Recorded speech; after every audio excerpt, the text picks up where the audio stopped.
Welcome back to my channel, Navigating Midlife Live. I wanted to talk about something a little bit different today. I know I normally, or as you would know, I generally talk about menopause. But I also believe that regardless of what stage we are in life, there are many aspects to well-being. And being that today is November 11th, of course, in Canada, we refer to it as Remembrance Day. In the US, they call it Veterans Day. Not sure what they call it in Europe. I think there's some places that actually call it Armistice Day.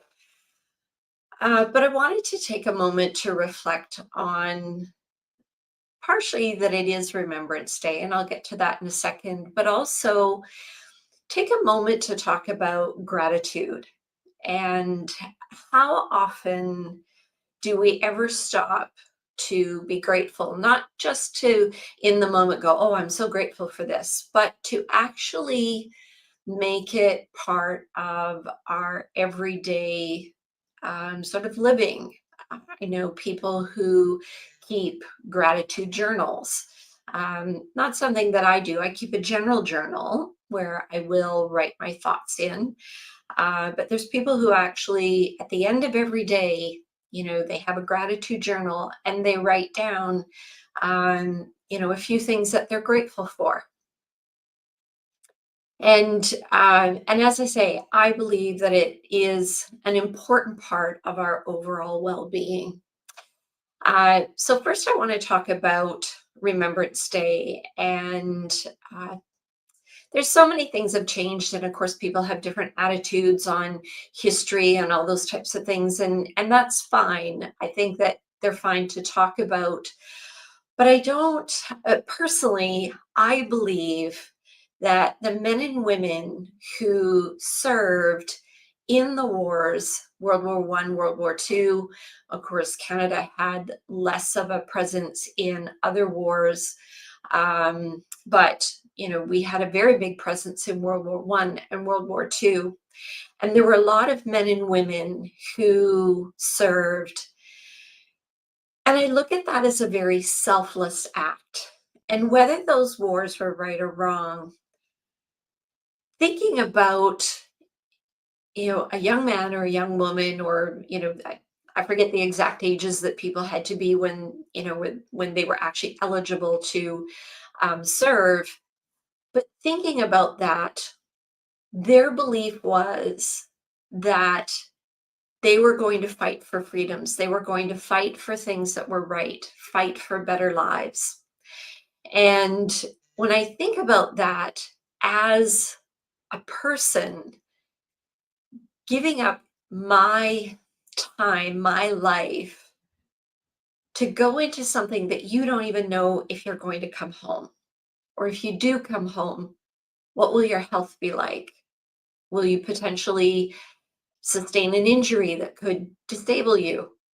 There were so many chemicals and things that were used that many of these veterans came home and they suffered lifelong issues because of all the different gases and chemicals that were used in these wars. And I think about those moments. I know that there's still a lot of people that go into the military service, and they do it because they believe that that's the right thing to do.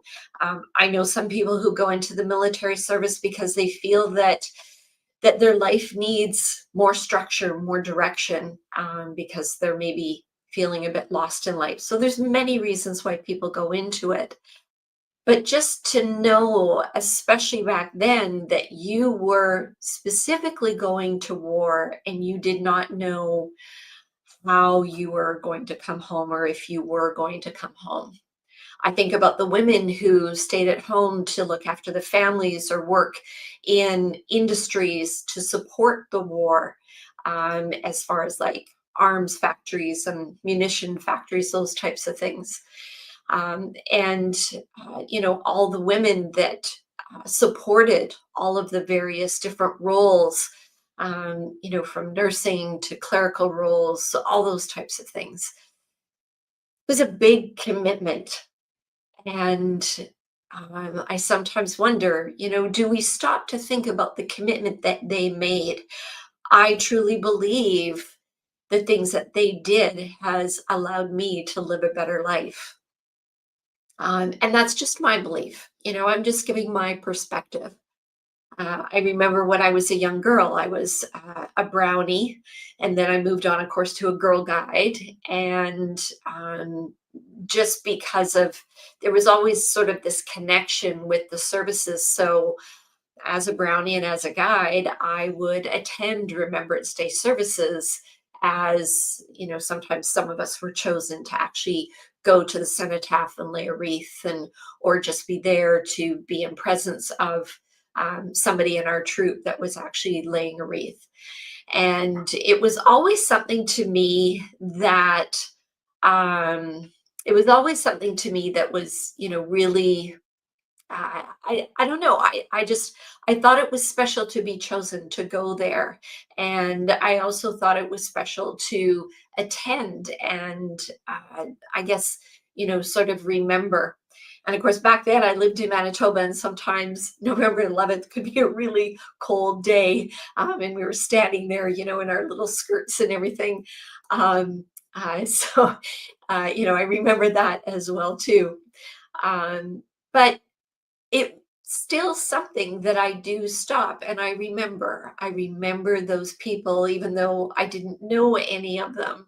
I still stop and remember the commitment that they made for a life that I get to lead now.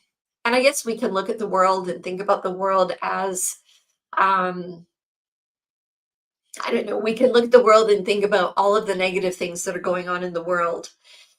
But this is how I deal with everything outside of me. And even when things get really stressful in my own life, this is how I deal with things within my own life. I always stop to give thanks in my own way or give a moment of gratitude. And one of the things that I do for myself is every night before I fall asleep, and this is just part of my, I guess, sort of, you know, relaxation method or whatever, but I stop and I thank my heart for continuing to beat without me ever asking it to do that. It just continues to beat. I don't know when it will stop, but every day it continues to beat. And I'm grateful for that.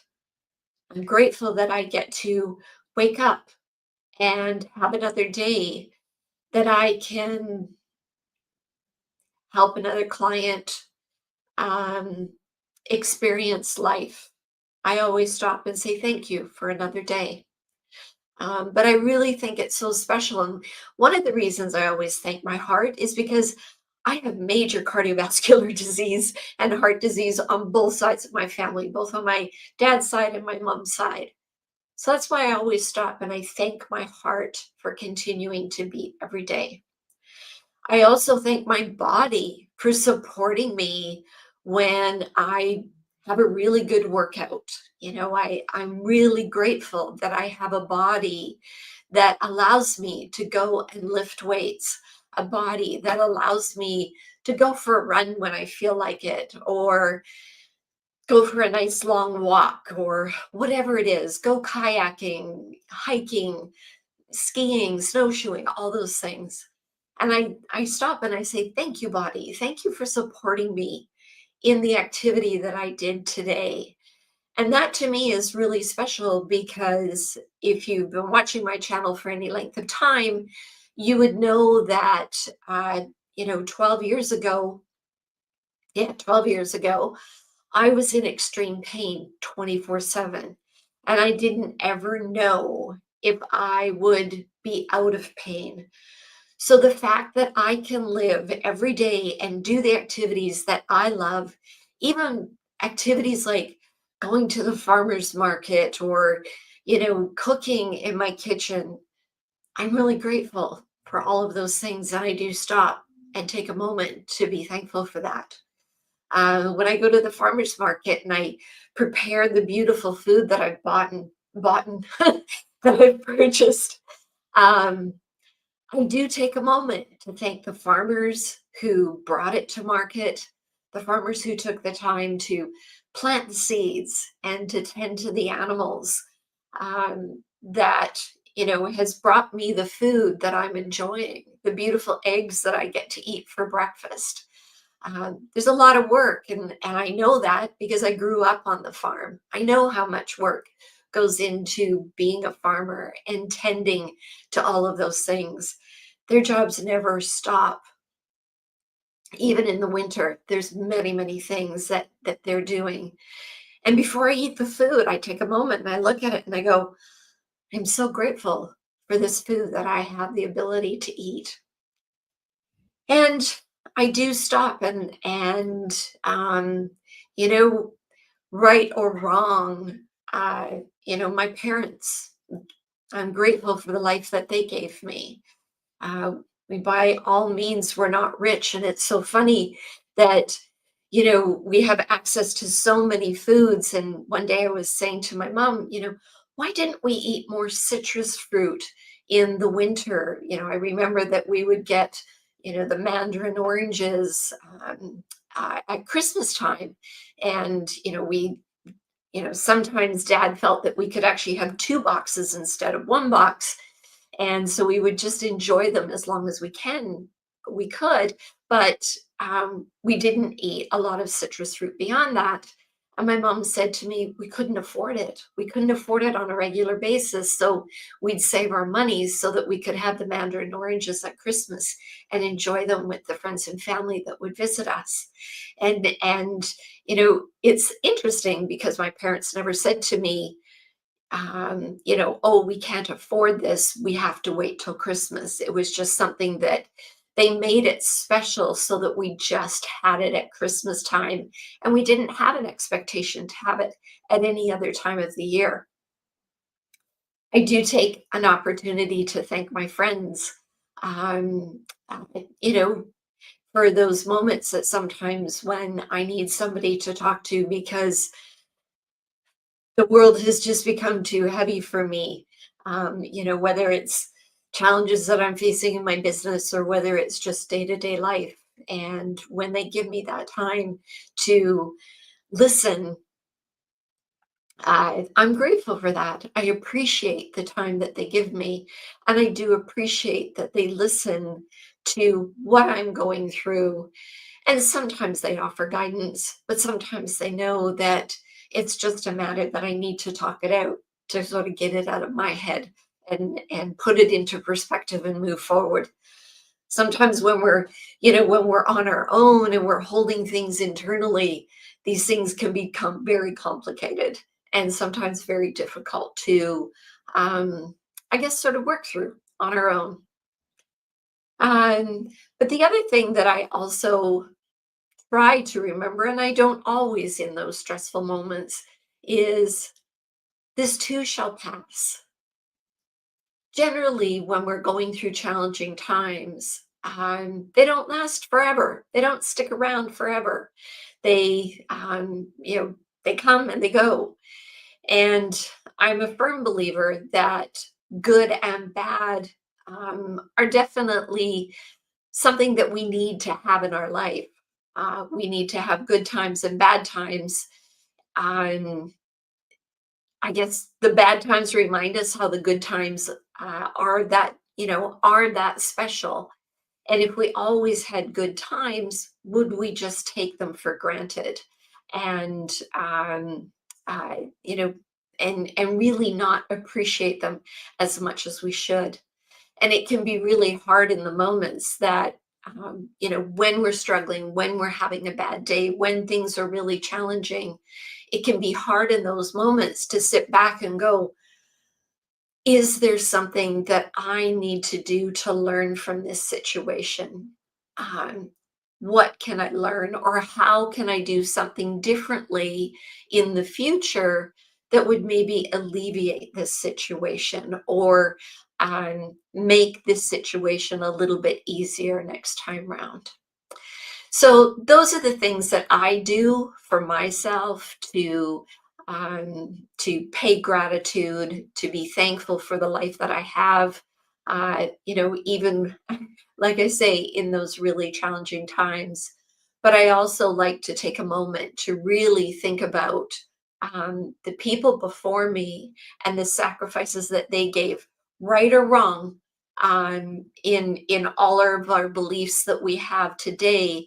But at that moment, all of those people that felt that that was the best thing that they could do for the future of all of us who live in countries with freedoms. And we can look at certain things and say we don't have the freedoms that we should have. But when we look at the life that we have, especially here in North America, and we compare that to the lives in some countries, we do have great freedoms. And I am very grateful for that. So, thank you very much for joining. And as I say, everything that I've shared is all based on my perspectives, the things that I do in my life to be grateful for what I have and for the life that I'm living. But if any of these things maybe make you think about a perspective, or maybe you say to yourself, gee, that's not a bad idea. Maybe I should thank my heart at night before I go to bed for it just continuing to beat without you ever asking. Have a wonderful day, a wonderful rest of the week. Next week, I will be back with my special guest, Michelle Ho. We tried to schedule before, and we ran into an issue with the scheduling. Michelle is a coach helping women, and well, not just women, but helping people with eating disorders and overeating, those types of things. And so she is going to be my special guest next week. So I really hope you tune in. And as I say, have a wonderful rest of the day. And thank you so much for joining me. And thank you so much for listening. Bye.